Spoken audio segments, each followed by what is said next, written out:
नमस्कार, आदाब।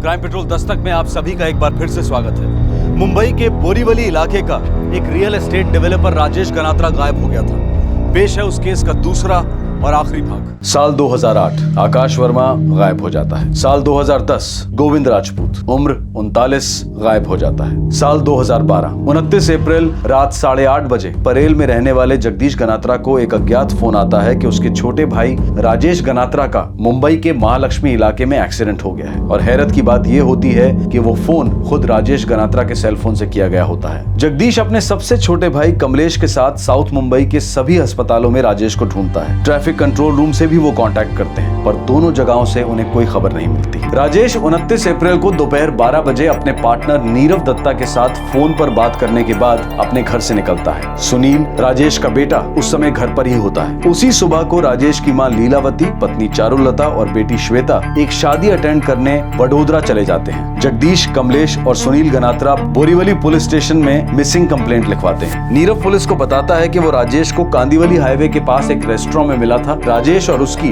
विरार में होने वाली किसी जमीन की डील मुश्किल में पड़ गई थी। उन्हें उस जमीन से बहुत उम्मीदें थी, पर वो जमीन लिटिगेशन में फंसी थी। और ये लिटिगेशन वाली बात नीरव को हरीश मनसुखानी ने बताई थी। इस डील में शामिल एजेंट गिरीश चौबे को भी क्वेश्चनिंग के लिए बुलाया जाता है। गिरीश भी वही बात कहता है जो नीरव कह रहा था कि राजेश वो डील रुक जाने पर बहुत डिस्टर्ब था। गिरीश कहता है कि उसने राजेश को दिलासा दिलाया था कि वो उसके लिए कोई दूसरा प्लॉट देखेगा, लेकिन राजेश का दिल उसी प्लॉट पर टिका हुआ था। राजेश का सेलफोन उस अज्ञात कॉल के बाद ऑफ ही रहता है और ना ही कोई फिरौती के लिए कॉल आती है। एक हफ्ते बाद राजेश गनात्रा की हर डिटेल्स को छान मारने के बाद पुलिस को पता चलता है कि 29 अप्रैल को रात 10:30 बजे दहीसर ईस्ट के एक गारमेंट्स की दुकान में राजेश गनात्रा का क्रेडिट कार्ड इस्तेमाल हुआ था। उसी दौरान एक और खबर आती है। राजेश की पत्नी चारुलता को पता चलता है कि उनके बोरीवली वाले फ्लैट में राजेश के लॉकर से 2 लाख रुपए गायब होते हैं। ये फ्लैट उस वक्त अंडर रेनोवेशन होता है। ये घटना उसी दिन रात 11:30 बजे की होती है जब राजेश गायब होता है। सिक्योरिटी रजिस्टर में नाम राजेश गनात्रा का ही एंटर किया गया होता है। ड्यूटी पर तैनात सिक्योरिटी गार्ड बताता है कि जो आदमी आया था वो राजेश गनात्रा तो नहीं था, बल्कि अपने आप को रेनोवेशन का कॉन्ट्रैक्टर बताकर फ्लैट में दाखिल हुआ था। गारमेंट्स की दुकान पर भी पुलिस को ये पता चलता है कि जो आदमी राजेश के क्रेडिट कार्ड को इस्तेमाल करके कपड़े खरीद कर गया था वो दरअसल राजेश गनात्रा था ही नहीं। गारमेंट स्टोर का सेल्समैन बताता है कि 6 शर्ट्स खरीदने वाला आदमी बेहद जल्दी में था। सिक्योरिटी गार्ड के वर्णन के अनुसार उस आदमी का एक स्केच बनाया जाता है। गारमेंट सेल्समैन भी स्केच को आइडेंटिफाई करता है, पर इस सब के बावजूद केस आगे नहीं बढ़ता। कई सुरागों के बावजूद ये केस पुलिस के अनसॉल्व केसेस की फाइल में दफन होने की कगार पर होता है, जैसा कि कई मिसिंग केसेस में होता है। जैसे कि 2008 में आकाश वर्मा मिसिंग हो गया था और फिर 2010 में गोविंद राजपूत मिसिंग हो गया था। गुमशुदा राजेश के भाई जगदीश और कमलेश स्थानीय पुलिस कार्रवाई से खुश नहीं होने के कारण और इसी वजह से ये केस क्राइम ब्रांच के सुपरविजन में आ जाता है। सर, इस केस में इन्वॉल्व सभी लोगों के पिटारे इस फाइल में हैं। सारे पिटारे खोलो और सभी की एक एक डिटेल माइक्रोस्कोप के नीचे डाल दो। फर्स्ट थिंग, राजेश गनात्रा 1 महीने से मिसिंग है और अभी तक कोई फिरौती का कॉल नहीं आया, मतलब उसका किडनैप नहीं हुआ। Kidnapping is ruled out.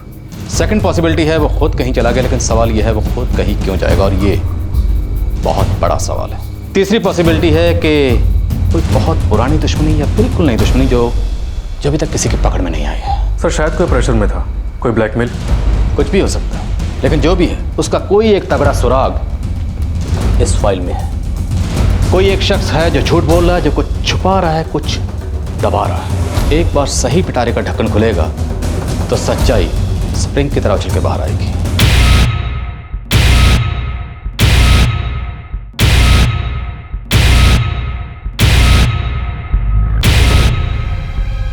क्या हो पापा, कोई टेंशन है?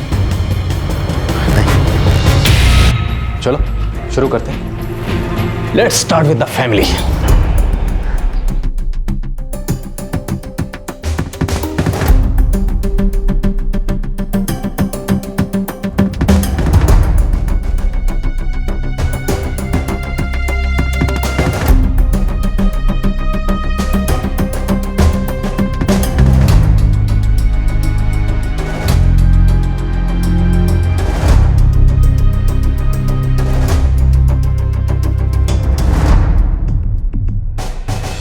सर, सबके स्टेटमेंट्स लगभग वही हैं जो उन्होंने बोरीवली पुलिस स्टेशन में दिए थे। लेकिन इनमें से कोई है जो झूठ बोल रहा है, कोई है जो इसकी सच्चाई छुपा रहा है, या ये भी हो सकता है कि वो आदमी इनमें से कोई नहीं है बल्कि वो कोई और ही है। मतलब ये कुछ अलग ही केस है। सर हो सकता है इसका मालिक खुद राजेश गनात्रा हो, वो खुद गायब हुआ हो।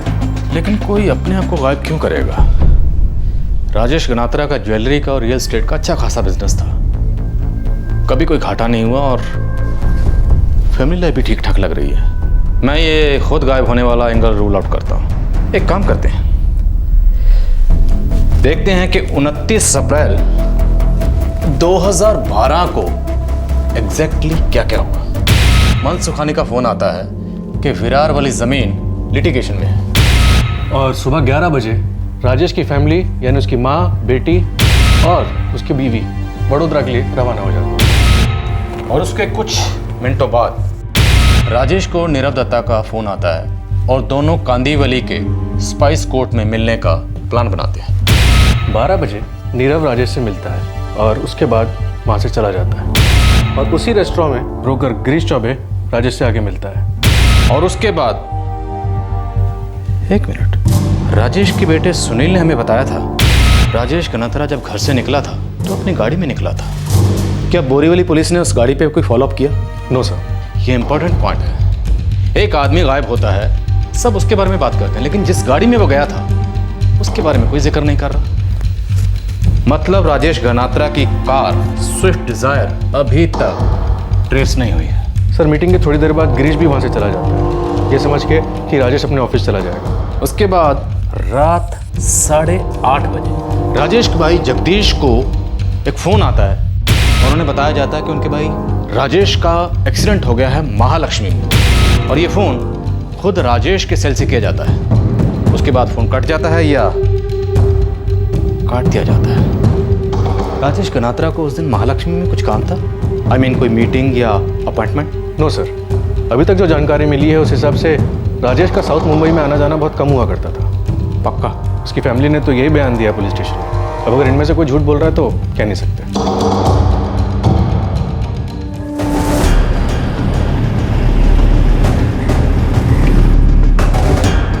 पापा एकदम से निकल गए, वो थोड़े टेंशन में थे, कह रहे थे नीरव काका से मिलने जा रहे हैं। उनका कभी महालक्ष्मी साइड में जाना होता था? जहाँ तक मुझे याद है वो शायद ही कभी उस तरफ गए होंगे। और हाँ, कभी कभी वो परेल ज़रूर जाते थे जगदीश भाई के घर। परेल और महालक्ष्मी में ज़्यादा डिस्टेंस नहीं है। समझो कॉलर झूठ बोल रहा, लेकिन फिर भी उसने महालक्ष्मी क्यों कहा? अंधेरी, कांदीवली, मलाड या गोरेगांव क्यों नहीं कहा? और सर बड़ी हैरानी की बात है, कॉलर ने राजेश के बेटे सुनील को फ़ोन नहीं किया, उसकी पत्नी चारुलता को फ़ोन नहीं किया। उसके पास राजेश का मोबाइल था, वो चाहता तो इन्हें भी कर सकता था, लेकिन उसने फ़ोन किया राजेश के बड़े भाई जगदीश को, जो परेल में रहता है। उसने जगदीश को इसलिए फ़ोन किया और ये कहा कि एक्सीडेंट महालक्ष्मी में हुआ है, क्योंकि जब तक राजेश का भाई जगदीश उसे महालक्ष्मी मतलब पूरे साउथ मुंबई में ढूंढता, तब तक उसे राजेश का क्रेडिट कार्ड और उसके रेनोवेशन वाले फ्लैट में जाके 2 लाख रुपए निकालने का वक्त मिलता। उसे इस सब के लिए वक्त चाहिए था। और सर फ्लैट में एंट्री भी चाबियों से ली गई है, कबर्ड और लॉकर दोनों चाबियों से खोले गए, जबकि चाबियां सिर्फ राजेश के पास रहा करती थी, या फिर डुप्लीकेट चाबियां उसकी पत्नी चारुलता के पास। गोरे, जिस अज्ञात कॉल से राजेश के भाई जगदीश को 8:30 बजे फोन किया गया था, उसकी लोकेशन ट्रेस हुई? No sir. क्यों नहीं? ये सबसे बेसिक चीज है। कल सुबह मुझे सबसे पहले उस कॉल की लोकेशन चाहिए। लग जाओ immediately. Sir.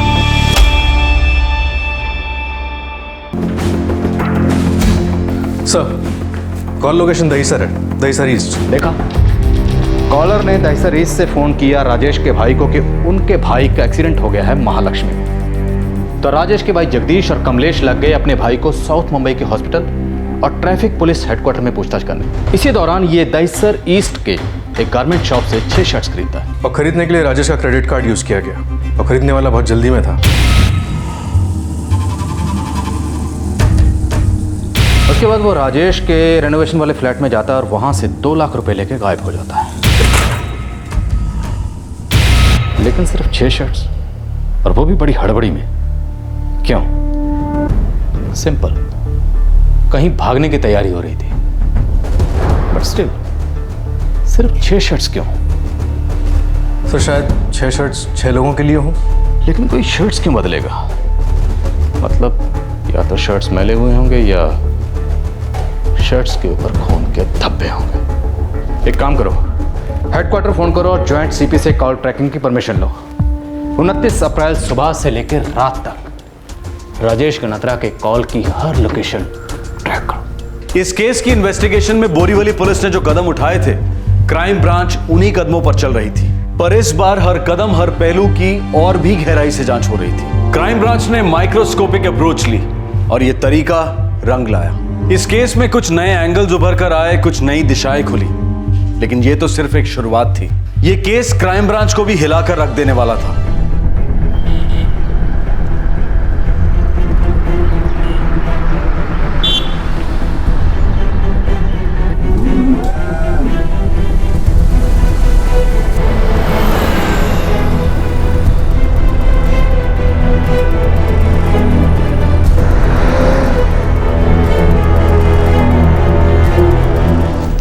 Sir, cellphone trekking records के मुताबिक राजेश 11:45 पर अपने घर से निकला था, जहां से वो स्पाइस कोर्ट रेस्टोरेंट जाता है कांदीवली हाईवे के पास, जहां उसे गिरीश और नीरव मिलते हैं। लोकेशन यहाँ पे 12 से 12:45 तक दिखा रहा है। फिर वो बोरीवली की तरफ ट्रैवल करता है और एक तबेले के पास आके रुकता है। कांदीवली हाईवे स्पाइस कोर्ट से बोरीवली तक। और उसके बाद सेलफोन बोरीवली से वेस्टर्न एक्सप्रेस हाईवे की तरफ ट्रैवल करता है। इंटरेस्टिंग।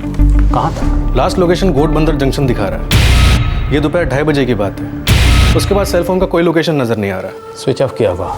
आगे बोलो। सर, फिर रात को 7:45 बजे सेलफोन फिर गोट बंदर जंक्शन पे एक्टिव हो जाता है। 5 घंटे 15 मिनट स्विच ऑफ रहने के बाद फिर एक्टिव होता है। सर, उसके बाद गोट बंदर जंक्शन से सेलफोन दहीसर ईस्ट चेकनागा तक ट्रैवल करता है, जहाँ ठीक 8:30 बजे लास्ट कॉल किया गया था, जो कि राजेश के भाई जगदीश को था, ये बताने के लिए कि राजेश का एक्सीडेंट हुआ है महालक्ष्मी में। तो 29 अप्रैल 2012 को राजेश या राजेश का सेल फोन काफी घूमे। हमें इस सफर के हर कदम को ट्रेस करना होगा, पॉइंट टू पॉइंट। तो शुरू करते हैं बोरीवली के तबेले से।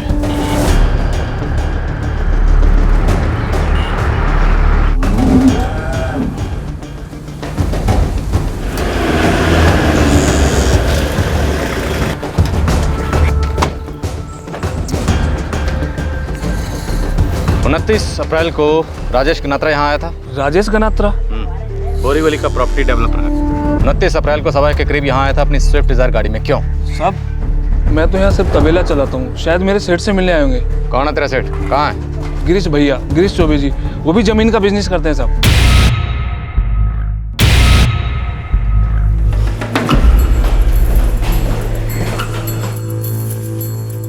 सर, राजेश भाई से मिला था मैं स्पाइस कोर्ट रेस्टोरेंट में। वहाँ से सर मैं सीधे अपने तबेले पर गया, कुछ हिसाब किताब करना था। इसके बाद सर मुझे कोई आइडिया नहीं कि राजेश भाई तबेले पर क्यों आए, कब आए, मुझे कुछ नहीं मालूम। आप उनके साथ गोटबंदर नहीं गए? अरे बोला ना सर, मैं सीधे अपने तबेले पर गया था। दरअसल सर, जब मेरी राजेश भाई से बात हुई थी तो मैंने उनसे बोला था कि विरार वाले प्लॉट की डील होना मुश्किल है, मैं आपके लिए कोई नया प्लॉट देख दूंगा। और दरअसल मैंने उनसे एक प्लॉट की बात की भी थी जो कि घोड़बंदर में, लेकिन उन्होंने साफ मना कर दिया। और मुझे नहीं लगता सर कि वो घोड़बंदर वाला प्लॉट देखने अकेले गए होंगे। मुझे सच में ये बात बिल्कुल समझ में नहीं आ रही सर। आपने राजेश के पार्टनर नीरव से उस घोड़बंदर के प्लॉट की बात की थी? नहीं सर, मैंने सिर्फ राजेश भाई से बोला था। ठीक है, आप जा सकते हैं। अगर ज़रूरत पड़ी तो फिर बात करेंगे। Thank you. झूठ बोल रहा हूं। जानता हूं। तुरंत इस आदमी के फ़ोन की मूवमेंट ट्रैक करो। अगर इसके सेल की लोकेशन राजेश की सेल की लोकेशन के साथ मैच कर गई तो समझो हमें इस केस में एक बड़ा ब्रेक थ्रू मिल गया। सर, ये आदमी बहुत कम टाइम में बहुत ज़्यादा फैल गया है। इसके दूध में पानी है, मिलावट है इसके दूध में, इसलिए इतना फैल गया। मुझे इस आदमी की पूरी हिस्ट्री चाहिए। जो करना है करो, खबरी लगाओ या खुद लगाओ, लेकिन इस आदमी की पूरी हिस्ट्री मुझे चाहिए।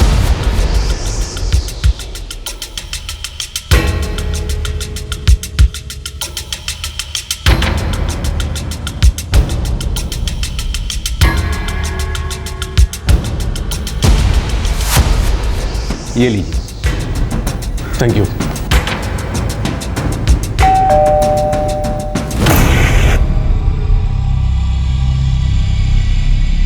एक महीना हो गया, वो ऐसे कभी बिना बोले कहीं नहीं जाते।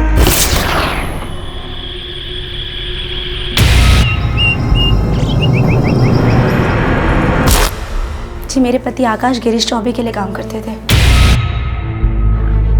कब से काम कर रहे थे? 2004 से 2008 तक।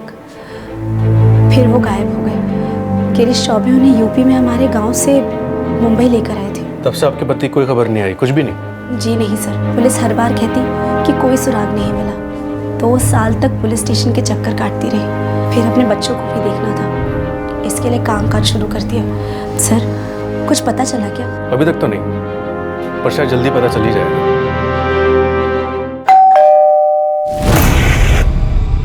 माधुरी राजपूत? जी। जिसका पति 3 महीने से गायब हो, वो सब्र कैसे कर सकता है इंस्पेक्टर? और अब तो 2 साल के ऊपर हो गया है, इनकी कोई भी खबर नहीं है। पर मैं सच कहती हूँ, वो मुझे छोड़कर नहीं गए हैं। वो तो ऐसे बिल्कुल भी नहीं थे। उन्होंने तो नया फ्लैट लिया था और दिन रात मेहनत कर रहे थे उस फ्लैट का लोन चुकाने के लिए। आपके पति गोविंद राजपूत इंश्योरेंस एजेंट थे? जी हाँ। ये गिरीश चौबे से क्या कनेक्शन था उनका? कनेक्शन तो कुछ भी नहीं था सर। गिरीश उनका दोस्त था और गिरीश ने ही तो हमारे फ्लैट की डील कराई थी। वो ब्रोकर है ना। लेकिन कोई बिजनेस डीलिंग? नहीं सर, ऐसा कुछ भी नहीं था। मगर आप गिरीश के बारे में ये सब क्यों पूछ रहे हैं? आप कुछ जानते हैं क्या? मेरे पति के बारे में कोई खबर है क्या आपके पास? मैं आपके आगे हाथ जोड़ती हूँ, आप कुछ तो बोलिए। बहुत जल्द बोलेंगे माधुरी जी, 2 साल रुकी हैं, थोड़ा और सब्र कीजिए।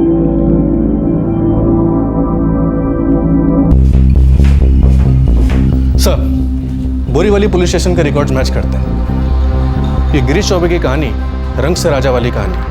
पहले ऑटो चलाता था और अब बड़ी प्रॉपर्टीज हैं, एक तबेला है, एक ड्राइवर है मुकेश भोसले, और एक बॉडीगार्ड भी है सर, सुशील काजू। बॉडीगार्ड मतलब जान को खतरा, दुश्मनी है? सर ये बात अजीब है, लेकिन 2 लोग मिसिंग हैं और दोनों का इस गिरीश चौबे से कुछ न कुछ कनेक्शन था। This is something very serious.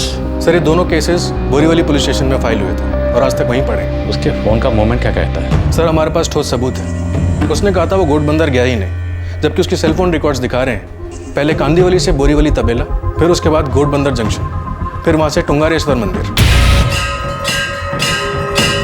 वहाँ से मानौर और फिर वापस घोड़बंदर जंक्शन, फिर दहीसर और फिर बोरीवली। इतने लोकेशन उतने सवाल, और इन सारे सवालों के जवाब गिरीश चौबे को देने पड़ेंगे। उठा लाओ उसे। सर गोरे, उसके ड्राइवर और बॉडीगार्ड को अलग से उठा के लाओ। ये क्या बात हुई सर जी? आप लोग बार बार मेरी क्लास काहे ले रहे हैं? एक बार मैंने अपना बयान दर्ज करा दिया ना बोरीवली पुलिस स्टेशन में, तो बार बार क्यों किया जा रहा है मेरे साथ? चलिए आप चलिए।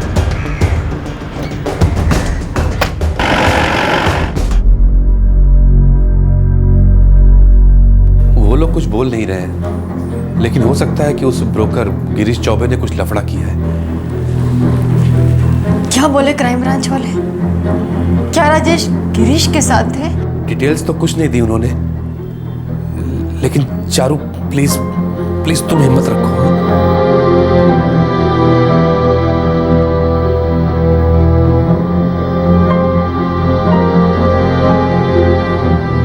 क्या हुआ? पुलिस ने गिरीश चौबे को हिरासत में ले लिया है। इसके आगे अभी तक कुछ पता नहीं चला। क्राइम ब्रांच अब इस केस में पूरी गहराई तक उतर चुका था। इस केस के कुछ ऐसे पहलू सामने आने लगे थे जो शायद अगर पहले दिखाई दे गए होते तो ये केस अब तक सॉल्व हो गया होता। अब राजेश गनात्रा को गायब हुए पूरा 1.5 महीना बीत चुका था। आकाश वर्मा को गायब हुए पूरे 4 साल बीत चुके थे और गोविंद राजपूत पिछले 2 साल से गुमशुदा था। और ये तीनों मिसिंग केसेस एक आदमी से जुड़े थे, गिरीश चौबे। सर मंदिर जाना भी कोई कानूनी जुर्म है क्या? मैं हफ्ते में 3 बार जाता हूँ टुंगारेश्वर मंदिर। तुम टुंगारेश्वर मंदिर घोड़बंदर होकर गए थे और तुमने अपने पहले बयान में कहा था कि तुम घोड़बंदर गए नहीं। तुम्हारे फोन की लोकेशन और राजेश के फोन की लोकेशन एकदम सेम है, कार्बन कॉपी की तरह। तुम तबेले पर थे, उस वक्त राजेश भी तबेले पर थे। तुम जब घोड़बंदर गए, राजेश भी घोड़बंदर गए। उसके बाद राजेश का सेल फोन स्विच ऑफ हो गया। फिर वहां से तुम टुंगारेश्वर गए, फिर घोड़बंदर, फिर दहीसर, बोरीवली। राजेश को कब मारा? घोड़बंदर पहुंचने के पहले या बाद में? कैसी बात कर रहे हैं सर आप? सर ये सिर्फ इत्तेफाक है और कुछ नहीं। मैं खुद हैरान हूं कि राजेश भाई और मेरी सेल लोकेशन कैसे हो सकती है। सर हो सकता है कि राजेश भाई मेरा पीछा कर रहा हो सकता है ना? होने को बहुत कुछ हो सकता है।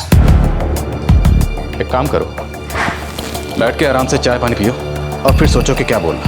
एक टिप देता हूं, if you tell the truth you don't have to remember anything. नहीं समझे? अगर सच बोल दोगे तो कुछ याद नहीं करना पड़ेगा।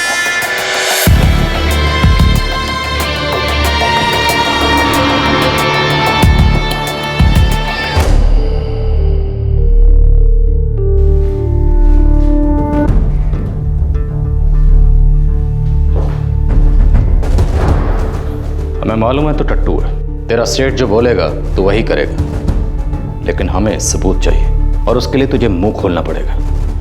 बताना होगा कि 29 अप्रैल को तू अपने सेठ के साथ कहां कहां गया, किस वक्त गया और वहां क्या क्या हुआ। साहब आप ये सब क्या कह रहे हो? मेरे को कुछ समझ में नहीं आ रहा है साहब। ये आप क्या बोल रहे हैं साहब? 29 अप्रैल को तुम्हारी सेल लोकेशन और गिरीश चौबे की सेल लोकेशन बिल्कुल मैच कर रही है। हाँ साहब, ड्राइवर उनका। बिल्कुल। अब ये बताओ कि तुम दोनों की सेल लोकेशन राजेश गनात्रा की सेल लोकेशन के साथ कैसे मैच कर रही है? लेकिन गिरीश चौबे ने तो सीधा सीधा तुम्हारा नाम लिया, बोला सुशील ने राजेश का मर्डर किया, जाओ उसे पकड़ो, जो करना है करो। क्या? तुम्हारा सेठ बहुत चालाक है, जाल काट के निकलना आता है उसको। जैसे पहले 2 केसेस में निकला, आकाश वर्मा और गोविंद राजपूत के, लेकिन इस बार फंस गया। और फंस गया है तो मालूम है क्या बोल रहा? क्या साहब? कमीना बोल रहा है कि राजेश गनात्रा को उसने नहीं, सिर्फ और सिर्फ तुमने मारा। नहीं साहब ये सच नहीं है। साहब मेरी राजेश भाई के साथ क्या दुश्मनी हो सकती है? साहब मैं तो एक मामूली सा ड्राइवर हूँ। मैं तो सिर्फ बॉडीगार्ड हूँ साहब। जहाँ जहाँ गिरीश भाई जाते हैं मैं उनके साथ जाता हूँ साहब। और जो बोलते हैं तुम आके मुंह के कर डालते हो। जैसे कि राजेश गनात्रा को मारने के लिए कहा और तुमने उसे खत्म कर दिया। नहीं साहब, मैंने ऐसा कुछ नहीं किया। मैं तो सिर्फ गाड़ी चला रहा था साहब। तो फिर राजेश गनात्रा को किसने मारा? परवेज आलम और नानक सिंह ने। सुधीर पलसाने भी साथ में था। कौन है ये तीनों? परवेज आलम, नानक सिंह और सुधीर पलसाने।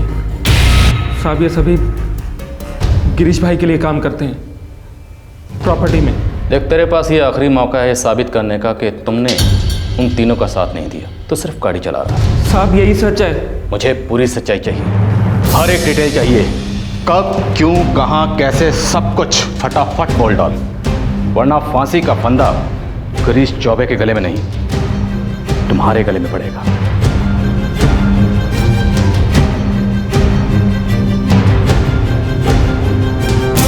ओ भाई कब तक बैठा के रखोगे? साहब के आने तक। तो गए कहाँ है साहब? मालूम नहीं है।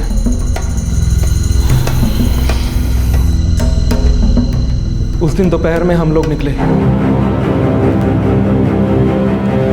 साहब और मैं आगे आगे थे और पीछे पीछे राजेश भाई आ रहे थे।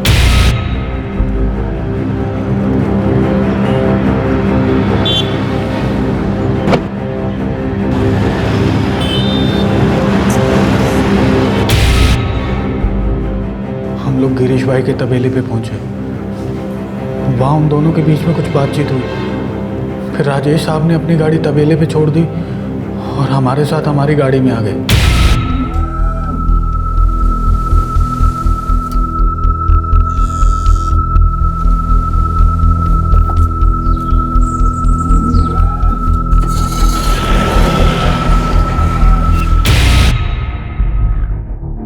सुधीर, नानक और परवेज, ये तीनों तुम्हें घोड़बंदर में मिले थे? हाँ साहब, वहीं मिले थे।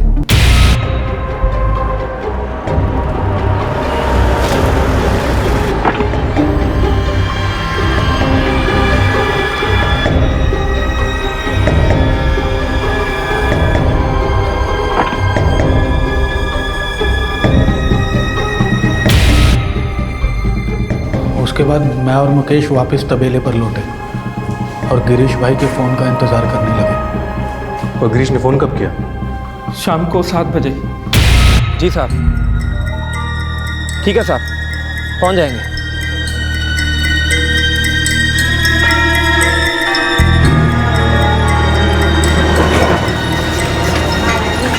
साहब ने बोला राजेश साहब की गाड़ी स्विफ्ट डिजायर दहीसर चेक नाके पे ले आओ।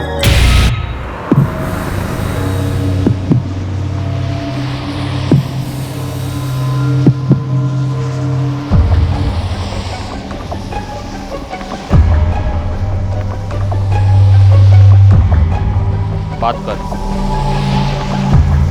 हेलो, हाँ राजेश बोल। जगदीश गनात्रा? कौन बोल रहा है? जी, आपके भाई राजेश गनात्रा का एक्सीडेंट हो गया है। क्या? कहाँ?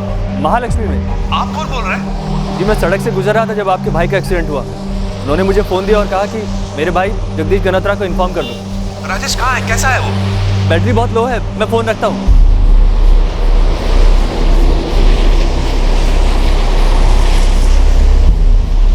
इस हालत में चकना का क्रॉस करना बहुत मुश्किल होगा। परवेज, बाय मोड़ मोड़ मोड़ मोड़, यहाँ तक, ये भी मोड़,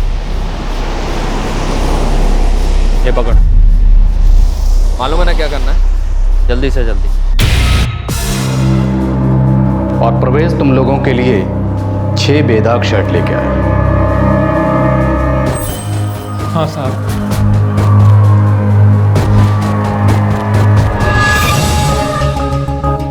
सर कब तक बैठा के रखोगे? मेरी 4 मीटिंग अटकी पड़ी, क्लाइंट लोग वेट कर रहे हैं। कहाँ वेट कर रहे हैं गिरीश चौबे? तंगारेश्वर मंदिर, गढ़बंदर रोड, या तुम्हारे तबेले पर? क्या मतलब सर, मैं कुछ समझा नहीं। तुम किराए का रिक्शा चलाने वाले से लेकर टॉप के प्रॉपर्टी एजेंट कैसे बने उस कहानी में हमें कोई इंटरेस्ट नहीं। तुम बड़े कैसे बने लफड़े से घपले से, वो सब कच्चा चिट्ठा नहीं खोलेंगे। लेकिन आज अगर तुमने यहाँ सच नहीं बोला तो तेरा पुर्जा पुर्जा खोल देंगे, क्योंकि तुम्हारे दोनों कुत्ते, तुम्हारा बॉडीगार्ड और तुम्हारा ड्राइवर भाग चुके हैं। अब तेरी बारी है। 29 अप्रैल को तुम राजेश गनात्रा के साथ स्पाइस कोर्ट रेस्टोरेंट से निकले।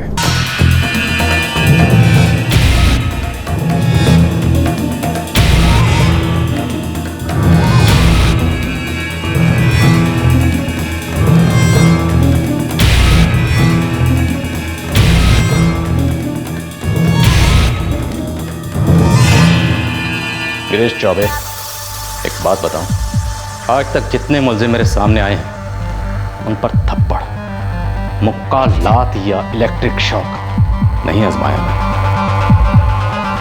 ज्यादातर इससे पहले ही सच्चाई उगल देते। चल तू भी शुरू हो जा। बोल, राजेश गनात्रा को कैसे मारा और क्यों मारा? सर वो फिरार वाली डील कैंसिल हो गई थी और मैंने एडवांस में पैसे ले रखे थे 5 लाख रुपए राजेश भाई से। डील कैंसिल हो गई तो वो अपने पैसे वापस मांग रहे थे। कोई भी मांगेगा, अपने पैसे दिए हैं तो कोई भी मांगेगा। तू भी मांगेगा, मैं भी मांगूंगा। तो इसका मतलब तुम उसके पैसे वापस नहीं देना चाहते थे।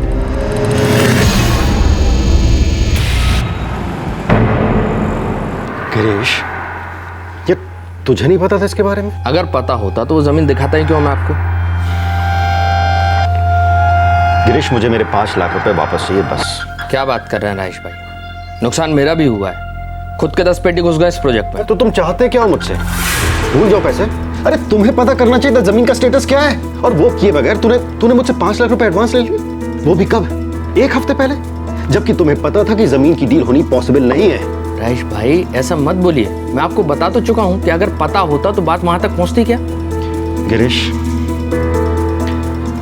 अब ज्यादा नाटक करने की जरूरत नहीं है। तुमने आज भी मुझे नहीं बताया कि जमीन लिटिगेशन में है, और मुझे पता चला किस? नीरव से।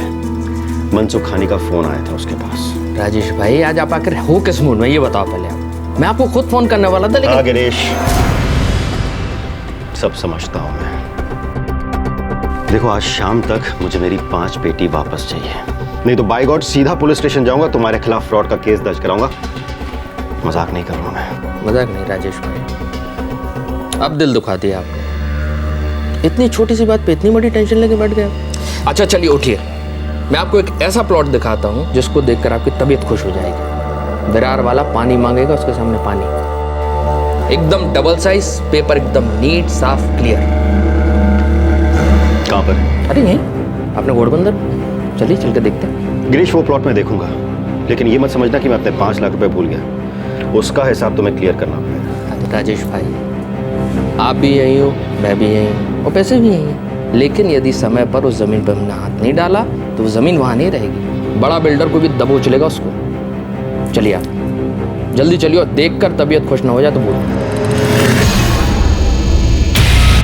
उसने तुमसे अपने पैसे वापस मांगे तो तुमने उसे मौत दे दी। अरे दो गाड़ी काहे के लिए राजेश भाई? आप मेरे साथ चलिए ना, गाड़ी यहाँ सेफ रहेगी, अपने बंदे हैं। ठीक है, आप चाबी दे दो, लौटते समय मुकेश आ जाएगा रोड तक लेके गाड़ी। हाँ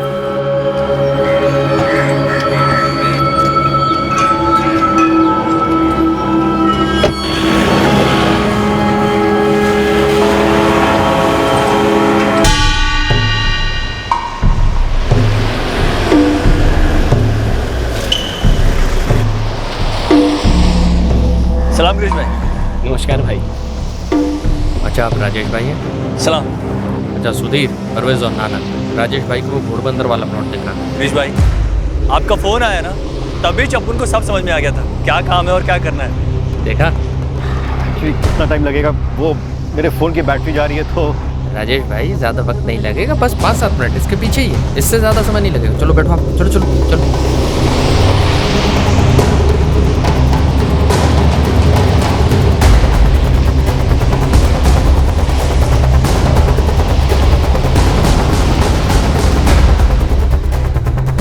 यार 5-7 मिनट तो कब के बीत चुके हैं। कहाँ पर है ज़मीन? बस राजेश भाई 2 मिनट और लगेगा, पहुँचे जा रहे हैं।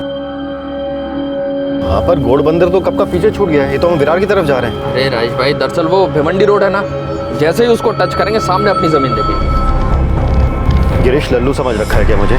कहाँ घोड़बंदर रोड, कहाँ भिवंडी रोड? अरे राजेश भाई, आज आपका वाकई शॉर्ट सर्किट है। मैं दरअसल सोच रहा हूँ कि तुंगारेश्वर मंदिर में दर्शन कर लें। दर्शन इसलिए कि अपनी ज़मीन की डील बिल्कुल मक्खन माफिक हो।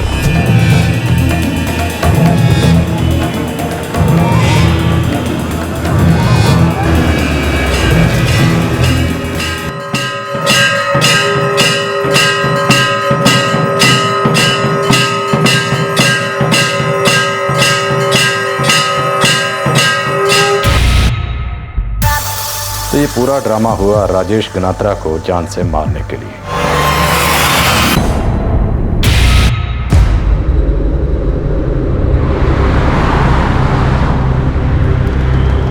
गिरीश, ये तुम मुझे कहाँ लेकर आए हो? ये तो मनोज स्टार्ट हो गया है। शॉर्टकट है राजेश भाई। गिरीश, साफ साफ बताओ क्या प्लान है तुम्हारा? क्यों घुमा रहे हो मुझे? देखो, मुझे कुछ ठीक नहीं लग रहा है। हम लोग घर चलते हैं, प्लॉट किसी और दिन देख लेंगे। हाँ नानक, गाड़ी घुमाओ। गाड़ी तो अब नहीं घूमेगी राजेश भाई। मतलब? क्योंकि अब मेरा दिमाग घूम गया है। क्या बकवास कर रहे हो? अबे चुप! बकवास तूने की है मुझे पुलिस की धमकी देकर। जानता है मैं कौन हूँ? जानता है? बिद्दी से 5 लाख रुपए, 5 लाख रुपए के लिए तूने मुझे पुलिस की धमकी दी।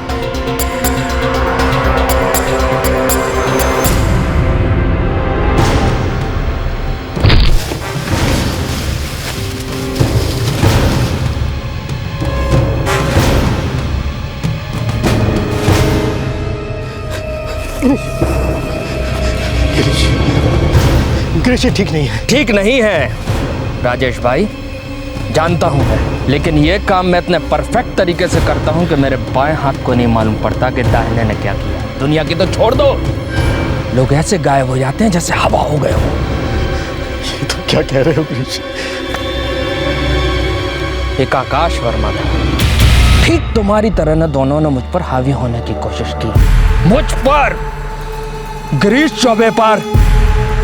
आज सालों से दोनों पुलिस की मिसिंग फाइलों में गुम है। आज एक और मिसिंग फाइल बनेगी राजेश गनात्रा की। परवेज, मार लगा फाइल पर। तो 6 शर्ट खरीदने वाला और राजेश के लॉकर से 2 लाख रुपए निकालने वाला शख्स परवेज था। जी सर।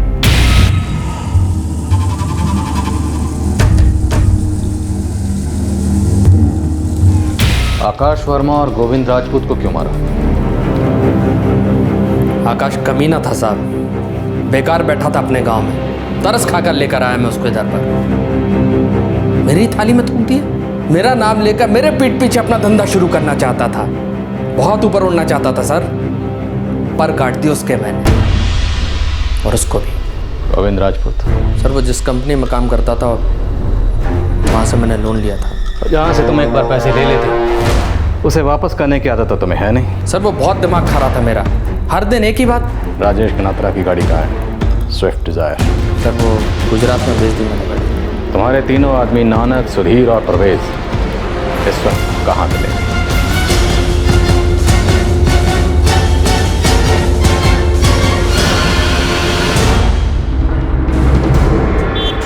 गुड शो नायक, तुमने इस केस में बाकी के 2 मिसिंग केस भी सॉल्व कर दिए। एक्चुअली सर 2008 में मनोहर पुलिस को आकाश वर्मा की लाश मिली थी, उन्होंने उसके पिक्चर्स भी लिए थे, लेकिन जब कोई सामने नहीं आया तो उन्होंने लावारिस समझकर उसका अंतिम संस्कार कर दिया। सर आकाश की पत्नी गीता वर्मा ने फोटो से ही अपने पति की लाश की पहचान की।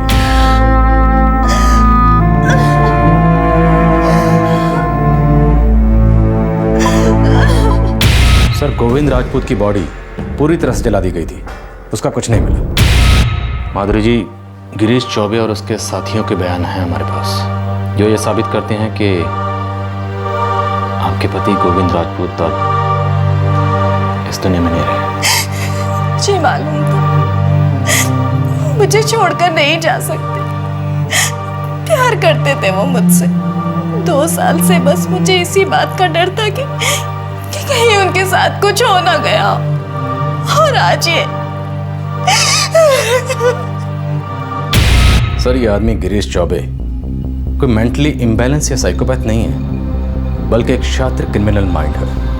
इसने पहला कत्ल आकाश वर्मा का किया और सालों तक पकड़ा नहीं गया, तब इसकी हिम्मत और बढ़ गई। फिर इसने गोविंद राजपूत के साथ भी वही किया जो इसने आकाश वर्मा के साथ किया, उसमें भी ये डिटेक्ट नहीं हुआ, तो सर ये और ढीठ हो गया। शुक्र है राजेश गनात्रा का केस अनडिटेक्टेड नहीं रहा, 2 महीने लगे, लेकिन कम से कम केस क्लोज हुआ, और साथ में 2 और फैमिलीज को भी एक क्लोजर मिला। सर हम इस गिरीश चौबे की इंटेरोगेशन को जारी रखना चाहते हैं, क्योंकि हो सकता है कुछ और केसेस में कुछ और लोग हों जिन्हें इस गिरीश चौबे ने गायब किया हो, जिनसे इस गिरीश चौबे ने पैसे उधार लिए हों, या जिन्होंने इसे नाखुश किया, क्योंकि इस गिरीश चौबे ने मौत को अपना सबसे आसान पैंतरा बना रखा था।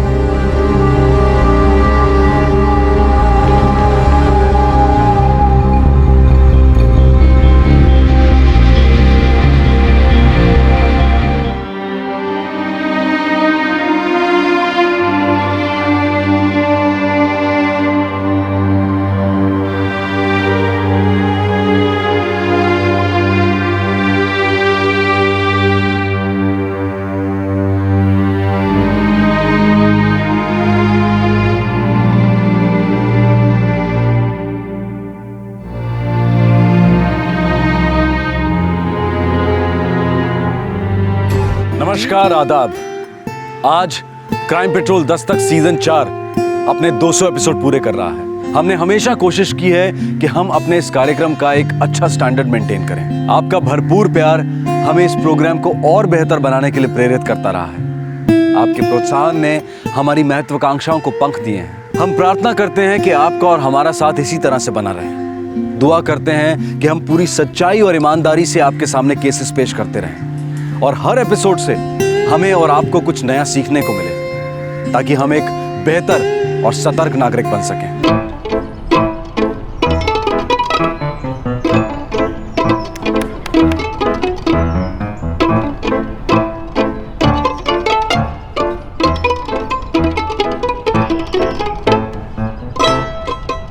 खेल एक स्वस्थ और खुशहाल बचपन की अहम खुराक होती है,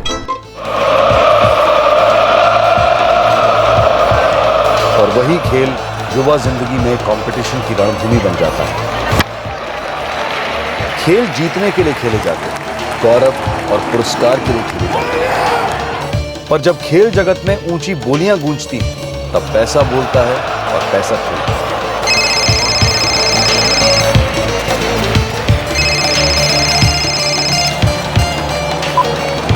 हाँ बोल। अराउंड 11 पक्का जीत रही है, बड़े नोट लगा दे। तेरी इन्फॉर्मेशन सही है ना? 101% रही। सेकेंड हाफ में 3 गोल करेगी। चाहिए तो बोल देता हूँ कौन कौन स्कोर करेगा। जास्त विचार करो, टाइम ना घाल, पैसे घाल। चल ठीक है।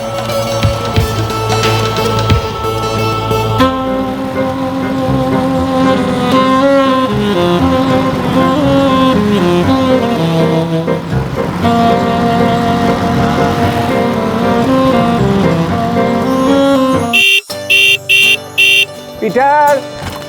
हाय grandpa. Come on fast. Philip मामा, ग्रैंडपा आ गए, मैं जा रहा हूँ, ठीक है? अरे पीटर, ग्रैंडपा को चाय तो पी के जाने को बोलो। ज्यादा खुश मत हो, गाड़ी तू नहीं ग्रैंडपा चलाएंगे। ये चुप बैठ, मुझे कोई लाइसेंस नहीं चाहिए। चलिए ग्रैंडपा। आजा बेटा, आजा अरे जल्दी से। पापा अंदर तो आइए, चाय पी के जाओ ना। नो थैंक यू नितालिया, चाय फिर कभी। अभी मुझे लवर्स खरीद करके घर लौटना है। एलिजा अकेली है ना? ग्रैंडपा, पीटर को मत चलाने दीजिएगा। डोंट टेक टेंशन बाबा, इसकी उम्र में तुमको किसने सिखाया था स्कूटर चलाना? Mr Philip Rogerio. अपना काम करना, मेरे पीछे पड़ा रहता है।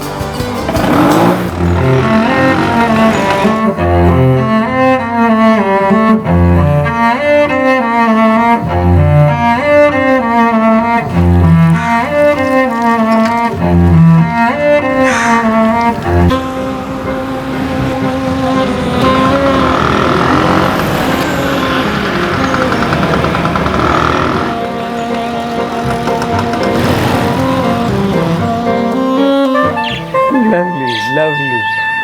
Uncle. Oh, Sam. They are beautiful. I know, uncle. मैं इनसे बहुत प्यार करता हूँ, लेकिन अब संभाल नहीं सकता। Actually mom dad full day काम पे रहते हैं और ग्रैनी की डेथ के बाद इम्पॉसिबल हो गया है। मैं इनको बहुत प्यार भी करूँगा और इनकी पूरी देखभाल भी करूँगा।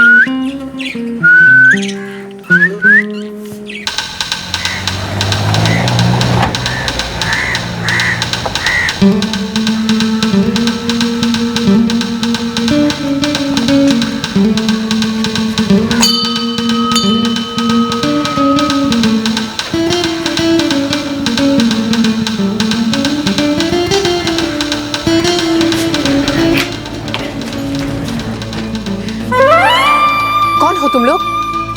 क्या चाहिए?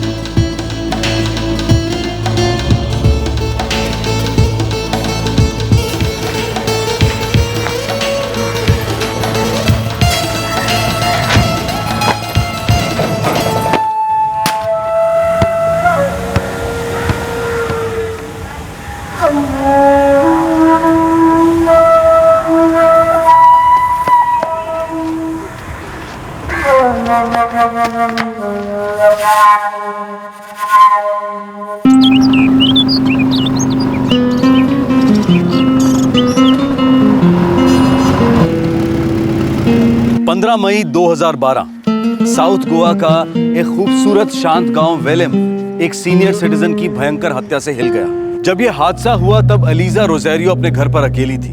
उनके पति जेकब रोजेरियो पास के चिंचिनम गांव में लव बर्ड्स खरीदने गए थे अपने पोते पीटर को साथ लेकर। लेकिन उन्होंने कभी सपने में भी नहीं सोचा होगा कि जब वो घर पहुंचेंगे तो उनका अपना प्यार का घोंसला उजड़ चुका होगा। पर लव बर्ड्स की मीठी चहक की तरह क्या इस हत्या के पहले कोई दस्तक सुनाई दी थी?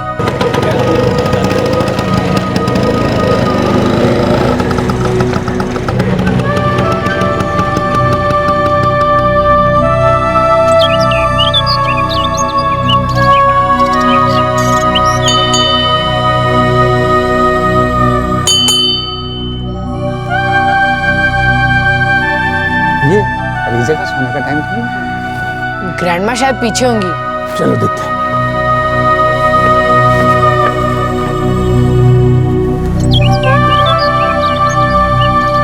एलिजा, एलिजा, एली, एलिजा,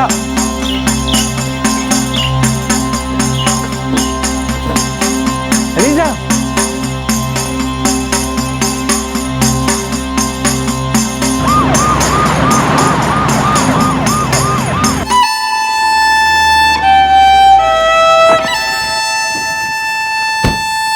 हमको तो पता ही नहीं था, हमको तो जेम्स ने बताया।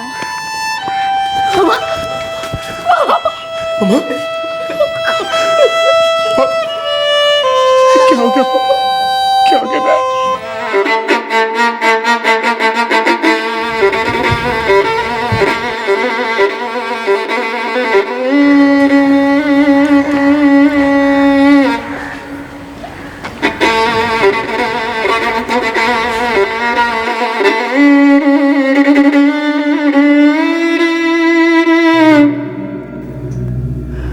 हम 4:30 बजे यहाँ पहुंचे।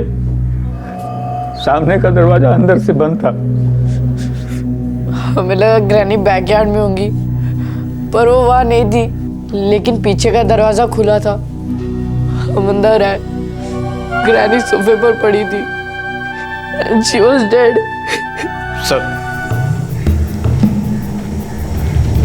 सर चोरी का कोई निशान नहीं है। घर में किसी भी चीज़ को टच नहीं किया गया है। ये तो कह रहे थे सामने का दरवाजा बंद। सर अंदर एक कबर्ड है, उसमें और बाकी घर में काफ़ी सारी कीमती चीज़ें हैं। पैसे वाले लोग हैं। शायद ऐसी कोई चीज चोरी हुई हो जो हमें दिखाई नहीं दे रहा है। ये लोग सिर्फ एक बूढ़ी औरत को मारने आएंगे ना।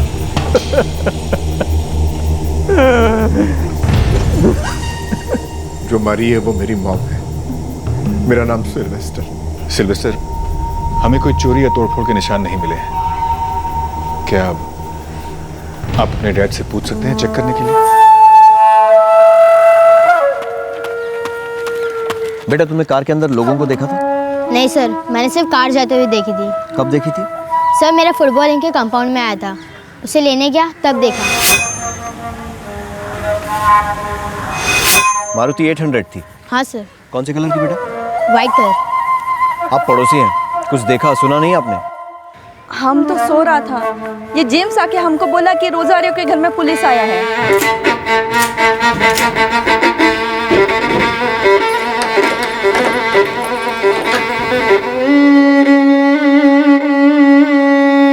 लॉकर? सब कुछ चला गया। Everything is gone. इस लॉकर में क्या था मिस्टर रोजारियो? 3 लाख कैश और 6-6.5 लाख का ज्वेलरी। लॉकर की चाबी हमेशा उस की रैक में ही रखते थे? हाँ, हमारे घर में सब चीज अपनी जगह पर ही होती है।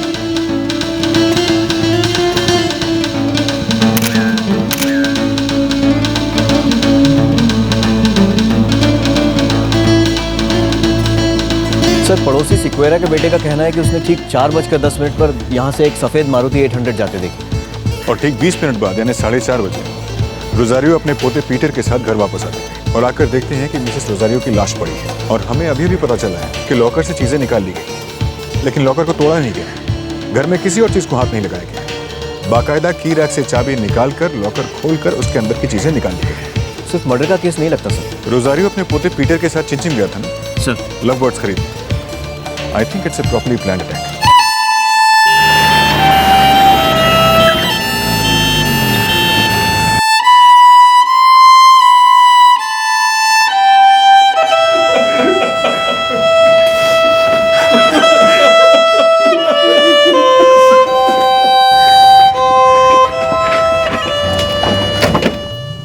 ये देखिए, लिगेचर स्ट्रैंगुलेशन, कोई रोप या कॉर्ड इस्तेमाल किया गया है गला घोटने के लिए। टाइम? आज शाम 3:30 से 4:30 के बीच में। लगता है किसी ने तगड़ी प्लानिंग की, परफेक्ट एलिबाई बनाया है। मैं ऑफिस में था जब मेरा वाइफ नटाली ने मुझे फोन किया। तेरा छोटे बेटे पीटर का फोन आया था कि वो उसके ग्रैंडपा के साथ है और उसका ग्रैनी के साथ क्या हुआ। आपको कॉल करने के बाद मैंने मम्मा को कॉल किया। मैं बारदेस गया हुआ था अपने फ्रेंड साइमन के, और जैसे ही डैड का फ़ोन आया मैं वहाँ से अर्जेंटली निकल गया।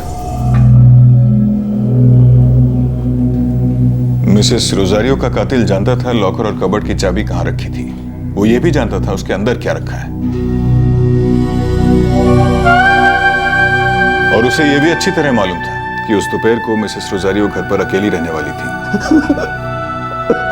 आपकी किसी के साथ कोई दुश्मनी? कोई ऐसा दुश्मन जो मिसेस रोजारियो को क्लोजली जानता हो? कैसी दुश्मनी इंस्पेक्टर? फुल लाइफ में हमारा कभी किसी के साथ एक बार भी झगड़ा नहीं हुआ, नॉट अ सिंगल फाइट। घर पर इतना सारा कैश क्यों मिस्टर रोजारियो? प्रॉपर्टी बाय करने का प्लान था हमारा। इस प्लान के बारे में और कोई जानता था? सिर्फ मैं, सिल्वेस्टा, सितारिया और एलिजा, हम लोगों के बीच में ही बातचीत हुआ था।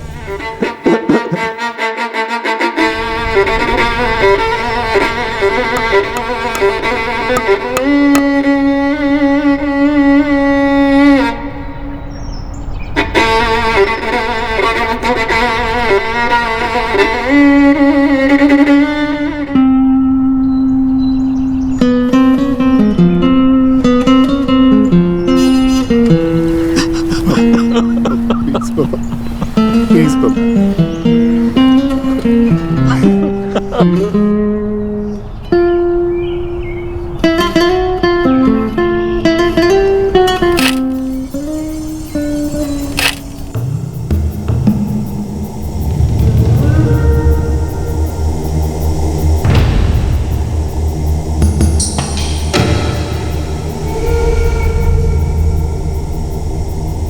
इंस्पेक्टर, पूरे घर में कोई फिंगरप्रिंट्स नहीं मिले, कहीं पे भी नहीं। ये देखिए, टायर के निशान।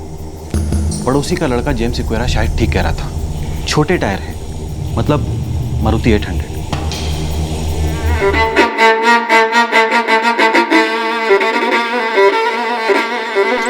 यस सर, अंकल जैकब भी आए थे पीटर के साथ। लव बर्ड से बहुत प्यार करते हैं? हाँ सर, अंकल जैकब को लव बर्ड्स ही सबसे ज़्यादा पसंद है। मैं पीटर और फिलिप को बहुत अच्छे से जानता हूँ, उनके ग्रैंडपा अंकल जैकब को भी। ऐसे ही आए थे या फ़ोन करके आए थे? मैंने ही फिलिप और पीटर को कहा था कि मैं अपने लव बर्ड सेल करना चाहता हूँ। आई थॉट शायद उनके ग्रैंडपा खरीदने में इंटरेस्टेड हों। फिर उन्होंने मुझसे कहा था कि वो किसी दिन बर्ड्स देखने आ जाएंगे।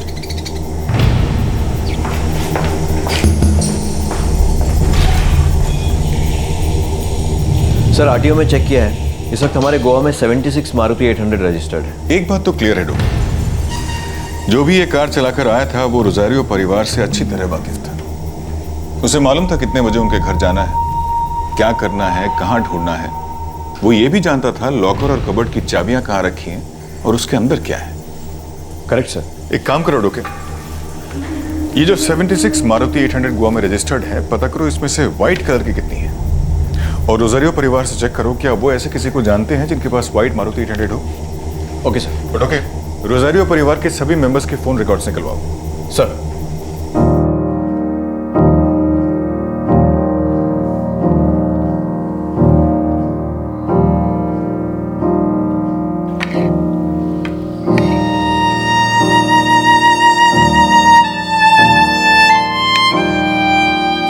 डैड, अब कुछ दिनों के लिए हमारे साथ रहने के लिए आ जाइए।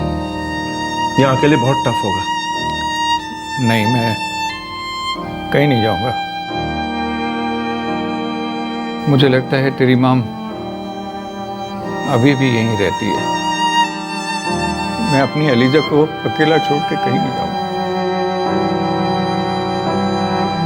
मैं उस आफ्टरनून इन्हें लेने क्यों गया था? Why? Oh God, why? आप अपने आप को ब्लेम मत करिए, वरना आप और डिप्रेस हो जाएंगे। Please grandpa.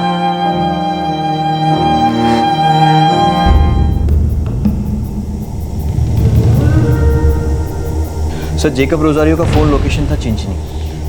पीटर का भी वही था, सेम, जहां वो दोनों लव बर्ड्स खरीदने गए।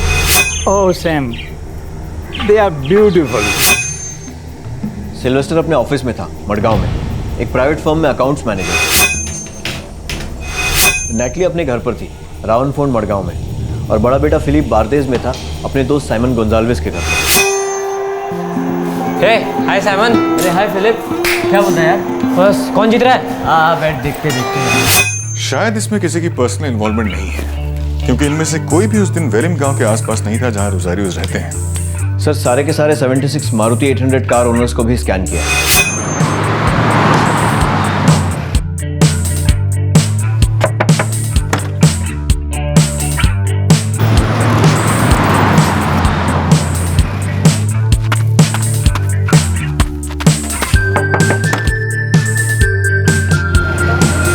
सर 76 मारुति 800s में से 15 कारें सफ़ेद हैं, पर इनमें से किसी का भी रोजारियो फैमिली से कोई कनेक्शन नहीं है। मैंने फ़ोन कॉल्स, फ़ोन रिकॉर्ड्स, हर किस्म के रिकॉर्ड्स चेक करवाए, but no connection at all. इन 15 मारुति 800 में से रोजारियोस के गांव विलियम के आसपास कितने हैं? सर 4।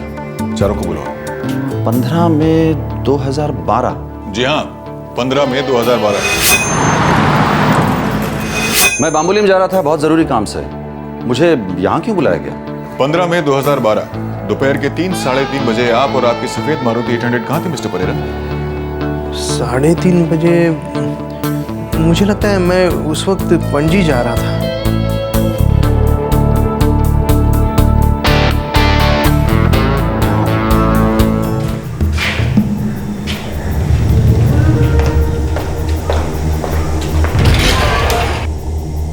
सब 15 मई को मैं साउथ से लौट रहा था सर, अपने घर। तुमने कहा तुम्हारा घर और तुम्हारा ऑफिस दोनों साव होजे में? यस।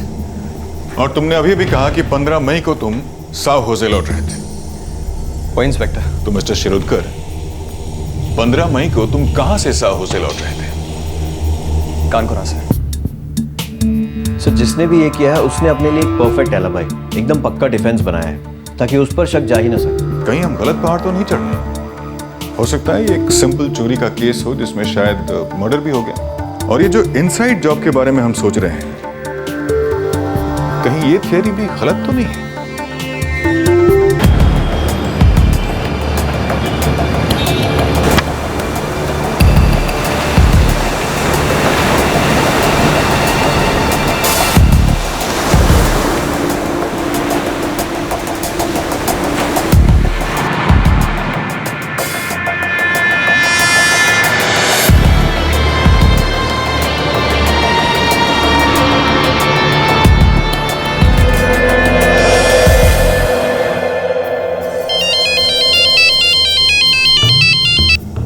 हाँ जॉर्ज बोल। सर अपने गोवा में कोई भी मूवमेंट नहीं है किसी भी हिस्ट्री शीटर की, और मार्केट में ना कोई गर्म कैश आया है और ना कोई गर्म ज्वेलरी। रोजारियो फैमिली की क्या हिस्ट्री? क्लीन हिस्ट्री है सर। सर कोई लफड़ा नहीं किसी के साथ, कुछ भी नहीं है सर। डिसेंट फैमिली एकदम। लड़का है सिल्वेस्टर, ऑनली सन है सर, एकदम से डिसेंट आदमी है सर। रोजारियो फैमिली की बहू नताली, कोई सास बहू का ड्रामा नहीं है सर। और साथ में दोनों बच्चे हैं, फिलिप और पीटर। सब पढ़ाई में एकदम टफ और फुटबॉल में उनकी जान अटकी रहती है।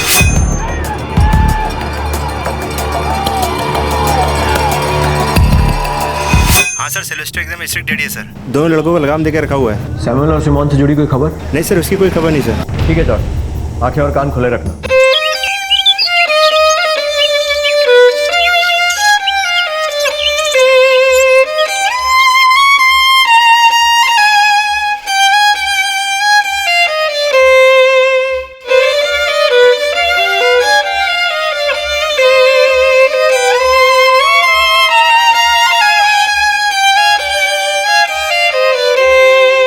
अजीब बात है, एक भी क्लू, एक भी सुराग हमारे हाथ नहीं लगा। इतनी परफेक्ट प्लानिंग कैसे हो सकती है? किसकी हो सकती है? 3 लाख कैश और 6 लाख की ज्वेलरी चुराई गई, लेकिन घर में किसी और चीज को हाथ नहीं लगाया गया। डोके, हमें कैसे पता चला कि एग्जैक्टली 3 लाख कैश और 6 लाख की ज्वेलरी चोरी हुई है? सिल्वेस्टर, हमें कोई चोरी या तोड़फोड़ के निशान नहीं मिले। सब कुछ चला गया। इस लॉकर में क्या था मिस्टर रोजारियो? 3 लाख कैश और 6 साढ़े 6 लाख का ज्वेलरी। क्या ये हो सकता है कि लॉकर में कभी कुछ था ही नहीं? मतलब सर? मतलब हो सकता है ये सिर्फ एक मर्डर केस हो और कुछ नहीं।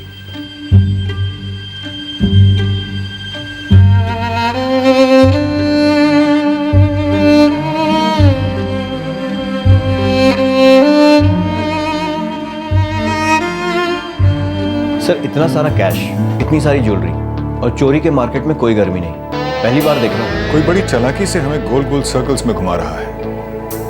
हम एप्पल को ऑरेंज समझ रहे हैं और बास को लव बर्ड समझ रहे हैं। किसी भी शहर, गांव या कस्बे में एक सीनियर सिटीजन पर कातिलाना हमला उस इलाके को झकझोर कर रख देता है, उस इलाके के सेफ्टी फैक्टर पर सवालिया निशान लगा देता है। ऐसे केसेस में पुलिस पर दबाव होता है उसे जल्दी सुलझाने का, लेकिन इस केस में काफी कोशिशों के बावजूद भी पुलिस अब तक एक सुराग तक नहीं ढूंढ पाई थी। लेकिन कुछ दिन निकलने के बाद आखिरकार बिना सुराग के अंधी गली में दम तोड़ते इस केस में फाइनली एक ब्रेक थ्रू मिला।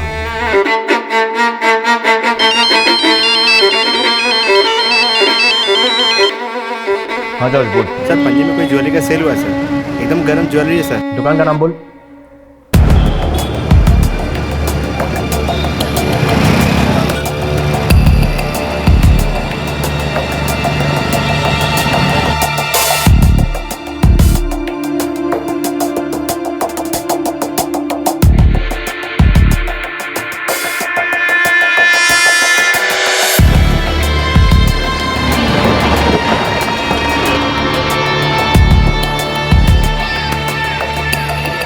तो मेरी एलिजा के कहाँ से मिली आपको ये? किसने किया मेरी एलिजा के साथ ऐसा? देखिए हमें सिर्फ क्लू मिला, आपकी वाइफ का कातिल नहीं, लेकिन मिल जाएगा, श्योरली मिल जाएगा। कल ही आया था लड़का, माल बेच और निकल गया। इनमें से कोई? नहीं सर, ना ये नहीं, ये कोई भी नहीं। नहीं सर। फर्स्ट टाइम लग रहा था। पहले भी आया था हमारे। ये बात पहले क्यों नहीं बताई? कौन था वो? Sir Xavier Carvalho. कौन जेवियर कारवालो? डिटेल बता। सटोरी लड़का है सर, यहीं पास में राउंड फोल्ड में रहता है।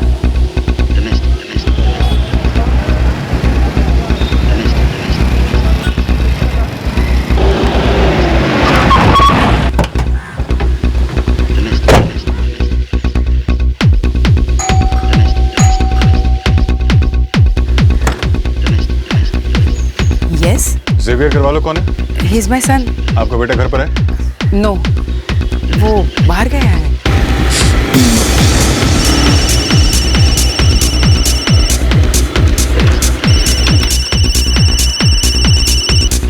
क्या मॉम?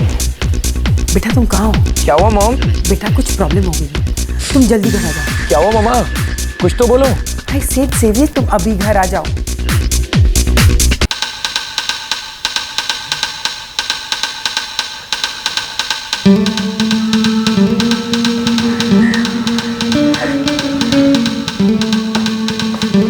सर वो शायद अभी घर नहीं आया, लेकिन उसका नंबर ट्रैकिंग पर है और अभी अभी जेवियर ने एक और नंबर डायल किया है 4445786678। वो नंबर भी ट्रैकिंग पर है। मिसेस करवालो, आपका सन जेवियर सीरियस प्रॉब्लम है, अच्छा होगा वो हमारे हाथ लग जाए। मैं आपके घर के बाहर कांस्टेबल छोड़ के जा रहा हूँ, लेकिन जेवियर को इस बारे में कोई खबर नहीं होनी चाहिए। Yes inspector.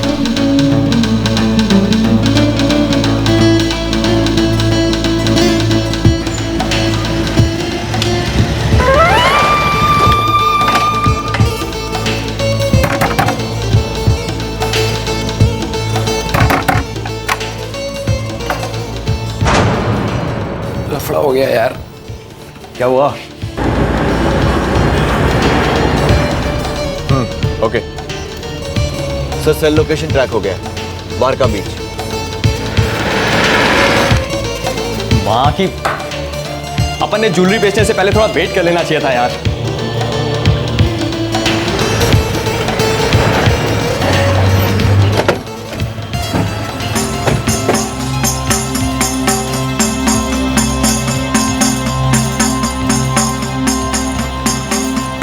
मम्मा की आवाज से मैंने पकड़ लिया था कि मेरे घर आए हुए हैं, मैं और कहीं नहीं जा सकता था, इसलिए तुम्हारे पास आया राजेश। अभी मैं क्या करूं? बोल बोल बाबा बोल।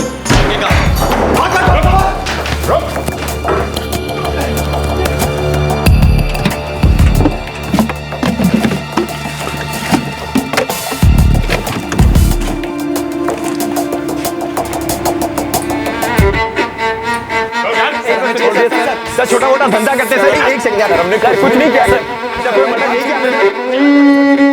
राजेश शिरोडकर एक सफेद मारुति 800 का ओनर था, जिसे पुलिस ने पहले क्वेश्चनिंग के लिए बुलवाया था। लेकिन उस वक्त राजेश ने पुलिस को चकमा दे दिया था, पर इस बार बच निकलने का कोई चांस नहीं था और ना ही अपने जुर्म को छुपाने का।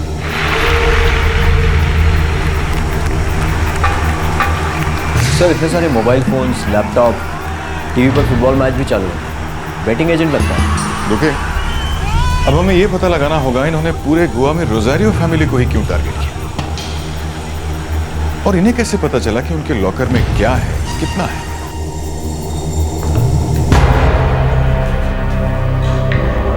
तू बेटिंग एजेंट है? हाँ सर। और ये जेवियर तेरा पार्टनर? सर मैंने सिर्फ अपनी मारुति पी थी सर। 15 मई को मेरा मर्डर से कोई लेना देना नहीं है सर। तो मिसेस रोजारियो को तूने मारा? मैं तो वहां था भी नहीं, मैंने बस ज्वेलरी बेची सर। तूने नहीं मारा? तूने नहीं मारा तो फिर किसने मारा? मिसेस रोजारियो का गला घोंटकर उनका मर्डर किसने किया?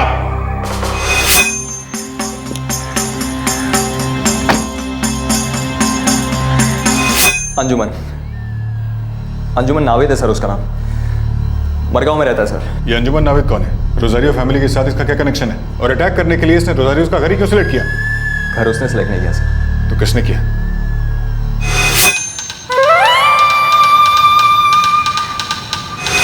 फिलिप रोजारियो, एलिजाबेथ रोजारियो का अपना पोता? Yes sir.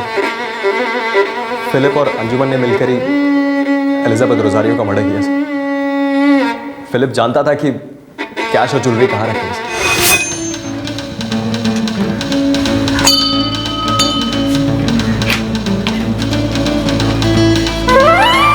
कौन हो तुम लोग?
पीटर कल चलेंगे, आज मैं बहुत टायर्ड फील कर रहा हूँ। लेकिन ग्रैंडपा सैमुअल कह रहा था कि वो लव बर्ड्स एक और दिन नहीं रखेगा, किसी और को बेच देगा। उसको एक दिन और होल्ड करने के लिए बोलो ना सर। कल हम 100% लव बर्ड्स खरीद लेंगे। ग्रैंडपा मैं उससे पूछ चुका हूँ एंड ही सेड नो। आप आज आ रहे हैं या नहीं? यस और नो? पीटर उसे एक्सप्लेन करो ना। Your grandpa is old man now. What old man? Nonsense. तुम कुछ ओल्ड वोल्ड नहीं हो। और अपनी यंग वाइफ के लिए तुम क्या लव बर्ड्स नहीं लेकर आओगे? गो चेकअप, गो गो गो। वो लव बर्ड्स मुझे आज ही चाहिए।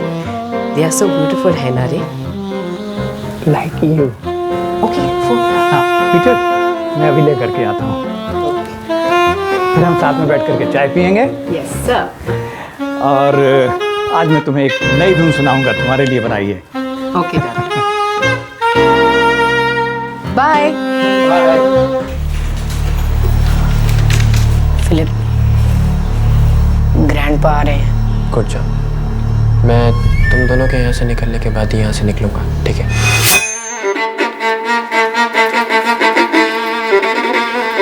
फिलिप, फिलिप, एक बार बोल दे बेटा, एक बार बोल दे कि ये सब झूठ है। बोल दे बेटा, टेल हिम, या टेल हिम।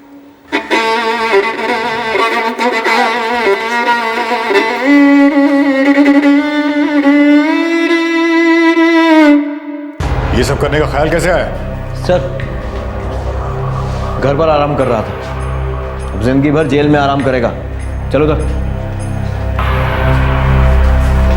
इस उम्र में इतना शार्प क्रिमिनल माइंड, ये बहुत डरावनी बात है। तुम लोगों ने ऐसा किया क्यों? अपनी ग्रैनी को मार डाला क्यों?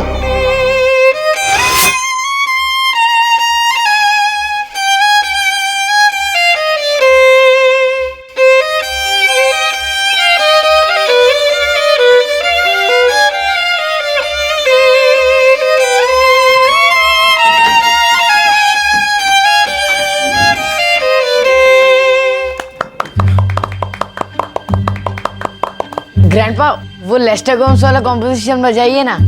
ओ, मैंने तो वो 10,000 टाइम्स सुना है। तुम लोग कैरी ऑन करो, अब तो मेरा सिएस्टा का टाइम हो गया। जेकब, मुझे 1 घंटे के बाद जगाना।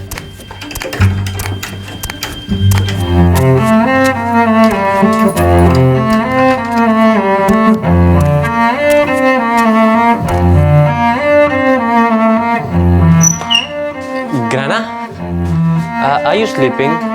नॉट स्लीपिंग रे, छोटा सा नैप। बस 1 आवर। ओके।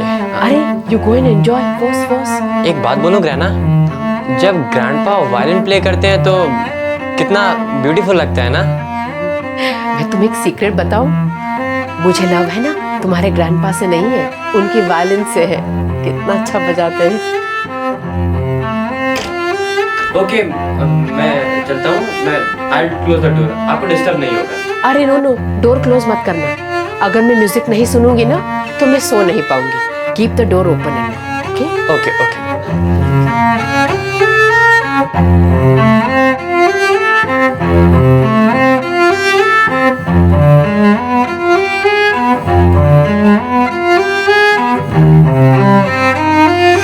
हमने 2, 3 इनफैक्ट 4 टाइम्स ट्राई किया पर कभी सक्सेस नहीं हुए। फिर हमने प्लान बी यूज़ किया।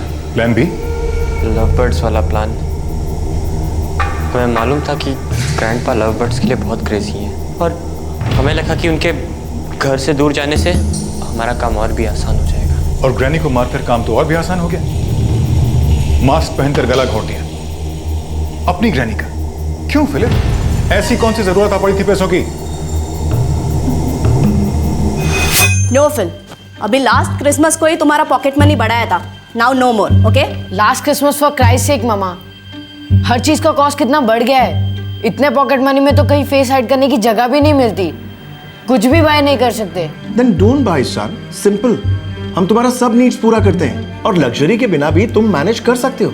मैंने किया, तुम्हारी मॉम ने किया, मेरे पेरेंट्स ने भी किया।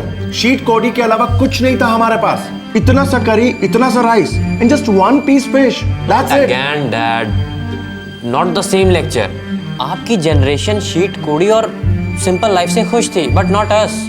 हम बड़े हो गए हैं। आई एम 17 और पीटर 15 का है। सो प्लीज हमें भी थोड़ी इंडिपेंडेंस चाहिए। इंडिपेंडेंस मांगने से नहीं मिलता सर, उसको अर्न करना पड़ता है, उसको कमाना पड़ता है। और तुम दोनों अभी मैच्योर नहीं हो। पेरेंट्स को बैक आंसर करते हो, पेरेंट्स को रिस्पेक्ट नहीं करते। कॉस करते हैं मॉम, बट आप हमारे नीड्स को नहीं समझते। फिलिप, तुम नीड्स और वांट्स को कंफ्यूज कर रहे हो। तुम्हारे पास में क्या नहीं है? You've got home, you've got studies, you've got cycle, everything you have. This is the time जब तुम अपने दिमाग को अपने सेल्फ डेवलपमेंट पे, अपना पढ़ाई पे और अपने हेल्थ पे लगाओ। And what about fun dad? हम इस एज में एंजॉय नहीं करेंगे तो कब करेंगे? And for God sake, enjoyment free में नहीं आती, उसके लिए पैसे लगते हैं। इसलिए प्लीज आप लोग हमारी पॉकेट मनी इंक्रीज करिए। अगर हम अफोर्ड कर भी सकते तो मैं नहीं करता। और मैं भी नहीं। It's not the question of affording. Question ये है कि क्या हम इनकी लाइफ को डिसेंटली और अच्छे से जीना सिखा पाए हैं या नहीं। रहने दो सिल्वेस्टर, टाइम इनको सिखाएगा what is right and what is wrong. Sure, पर मुझे डर है कि कहीं लेट ना हो जाए, कहीं इनकी बोट ना निकल जाए। सर, हम मॉम डैड से काफ़ी फ्रस्ट्रेट हो गए थे। बहुत पैसा था उनके पास, लॉट्स ऑफ मनी, पर हमारे लिए कुछ नहीं था। और उनसे इस बात पे आर्ग्यू करना या डिस्कस करना टोटली वेस्ट ऑफ टाइम। फिर हमने सोचा कि ग्रैनी और ग्रैंडपा के पास भी काफ़ी पैसा है, लेकिन वो भी एक नंबर के कंजूस। हमें एंजॉय करने के लिए कुछ नहीं देते थे, कभी नहीं। क्रिसमस गिफ्ट्स भी इतने चीप।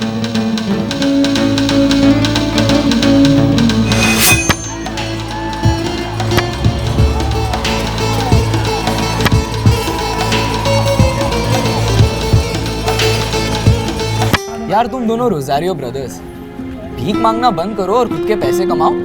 क्या करें, नोट्स की जेरोक्स कॉपीज बनाए क्या? नहीं यार, 10 रुपया डालो 100 निकालो, 100 डालो 1000 निकालो। लेकिन मनी कहाँ डालना है? मेरा एक दोस्त है राजेश शिरोडकर, अराउंड 11 पक्का जीत रही है, बड़े नोट लगा दे। कौन है ये? बुकी बोलो, बैटिंग एजेंट बोलो, वो आज तक एक भी मैच नहीं आ रहा है। उसका हर रुपया 100 बन जाता है। पैसों में स्विमिंग करता है ये। तूने कभी उसके थ्रू कमाए हैं क्या? अबे मैं उसके साथ ही काम करता हूँ बूंदिया। अपने क्लब्स के जितने भी फुटबॉल गेम्स होते हैं ना, वो सब मैं ही बैट करता हूँ, और कुछ तो वो फिक्स भी करता है। या मैंने भी सुना है कि मैचेस फिक्स्ड होते हैं। नया नहीं है ये, हमेशा से होते आ रहा है। स्पोर्ट्स भी तो बिजनेस है ना बॉस। 2000 ना? क्या पॉकेट मनी लगा रहे हो अपनी? एक काम करो, घर जाओ और घर जाके जैसे गुड्डा गुड़िया खेलते हैं ना, वैसे बैटिंग वैटिंग खेलो वहाँ पे। ब्रो डोंट लाफ यार, हम स्टार्टिंग 2000 से कर रहे हैं, आगे और भी लगाएंगे। डार्लिंग 2000 से कुछ नहीं होता, समझा? स्टार्टिंग बेट 10,000 bucks और वो भी बोंदिया लोगों के लिए। बोंदिया समझता है? हाँ? कच्चा नींबू, स्मॉल फ्राई। बट हमारे पास इतना मनी नहीं है। अबे है ना, झूठ मत बोल बे। तुम्हारी ग्रैनी और ग्रैंडपा पैसों की खेती है उनके पास, और वो सब तो तुम्हारा ही होने वाला है ना। लेकिन कब? जब तुम दोनों बूढ़े हो जाओगे तब तब तक तो तुम दोनों के पैसे भी सड़ जाएंगे और तुम दोनों की लाइफ भी। Hey Anjuman, what do you want to say? थोड़ा क्लियर बोलना हमको। सुन, अभी के लिए अपने ग्रैनी और ग्रैंडपा का पैसा लगा दो। 10 का 100 बनाओगे, 100 का 1000, 1000 का lakh, may be crores, who knows. जितना ज़्यादा रिस्क उतना ज़्यादा पैसा। फिलिप, क्या सोच रहा है? तेरे को पता है पीटर, मैंने ना डैड को देखा था, ग्रैंडपा के लॉकर में काफ़ी सारा कैश रख रहे थे।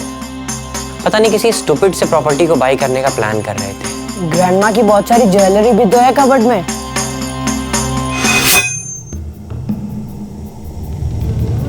पैसे चुराने के प्लान्स फेल हुए तो तुम लोग और फ्रस्ट्रेट हुए, फिर सोचा ग्रैंडमा को ही मार देते।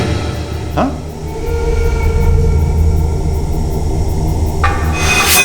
इतना सारा पैसा तुम लोगों के हक का तुम लोगों से दूर रखा जा रहा है यार। That's very wrong.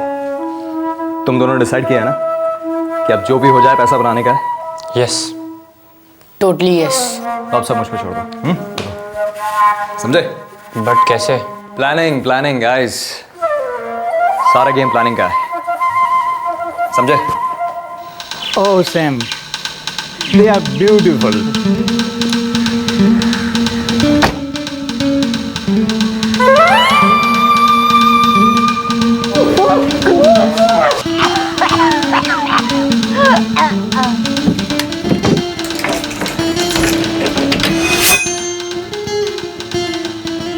ग्रैनी के घर जाने से पहले मैं अपने दोस्त साइमन के यहाँ गया। वहाँ पर मैंने उसे बिना बताए मैंने अपना मोबाइल उसके बाथरूम में रख दिया।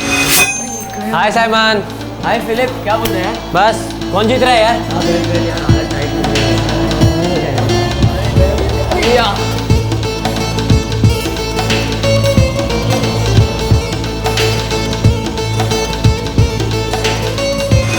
फिर सारा काम हो जाने के बाद मैंने ज्वेलरी एक बॉक्स में करके साइमन को दे दी।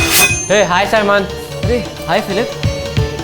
यार ये मेरा एक इम्पोर्टेंट आइटम है, इसे कुछ दिनों के लिए अपने पास रख ले, फिर मैं बाद में ले जाता हूँ। कोई बात नहीं यार, टेंशन मत ले। चल बाय। उसे बिना ये बताए कि उसके अंदर क्या है, और फिर मैंने चुपके से उसके बाथरूम से अपना मोबाइल ले लिया। हमने थोड़ा वेट किया आप लोगों की इन्वेस्टिगेशन ठंडा होने तक का, और फिर जैसे राजेश ने कहा था, हमने सारी ज्वेलरी जेवियर को सेल कर दी।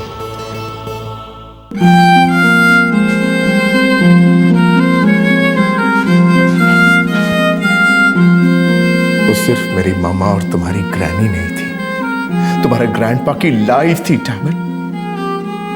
उनके वायलिन का म्यूजिक थी वो, और तुम दोनों ने मेरे डैड का हौसला ही उछाड़ दिया। God will forgive you. मैं तुम दोनों को forgive नहीं करेगा। Never.